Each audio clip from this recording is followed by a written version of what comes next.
And amidst calls for tougher road laws, the Justice Minister has disclosed that the Road Traffic Act will be among a plethora of legislation to come into effect early 2022. The new firearm legislation is also a top priority as the government remains adamant to have more punitive measures for gun crimes. Government bureaucracy has derailed the passage of several important pieces of legislation in 2021, a system the Justice Minister admits has hindered his own performance. Regrettably, within the public sector, things move so slowly. I can't say I've given myself a good grading. Even in terms of legislation takes forever. And I'm trying to find a way to streamline the output of legislation. Because at the moment it goes, as I say, in a ring of roses between the ministry, the Office of Parliamentary Counsel, the Attorney General's Chambers, law reform. We want to have a streamlined process. But with calls for the implementation of new and tougher road traffic laws, this revelation from the Minister of Justice. A number of legislation will be tabled. The Teaching Council Bill, which has been over a decade in coming, will be tabled.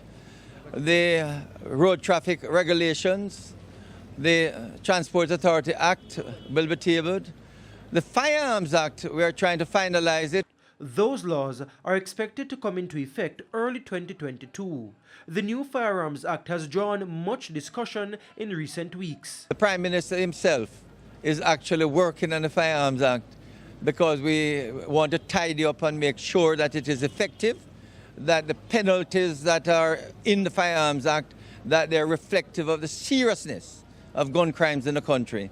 And I know the Prime Minister is taking a personal interest in it, and we're hoping it will be tabled, if not January, definitely early February.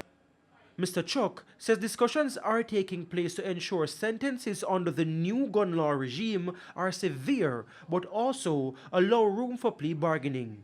If they're pleading guilty, in plea bargaining, they must be able to indicate to the prosecution where they got the gun from, assist the prosecution, just like in the gang trial going on now, that we find a way to encourage these persons with illegal guns to assist the state to find the gun, where the guns are coming from. If they do so, then they could get some mitigation of sentence. But otherwise, the Prime Minister would like to, in the legislation, to make it clear that, once you're found with an illegal gun, the sentence should be severe.